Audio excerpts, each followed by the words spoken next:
দিছি আপনারা দেখেন যেভাবে আমরা নামাজ পড়ছি বসে থাকতে পারছি না রোদের জন্য বৃষ্টির জন্য আমরা যেভাবে করছি আরো উন্নত হবে দেখা যায় পুকুর এই পুকুরে আমরা ঈদগাহ মাঠের পরেই এটা বড়টার চিন্তা ভাবনা করবো আরো অনেক শ্রেণীর কাজ আছে চক বাজার আপনারা টাকা বুঝাই দেন আল্লাহ হাফেজ ভালো থাকবেন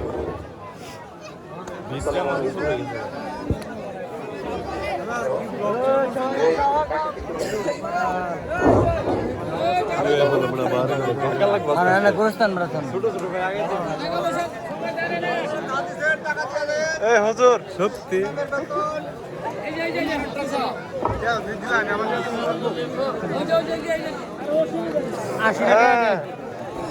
এই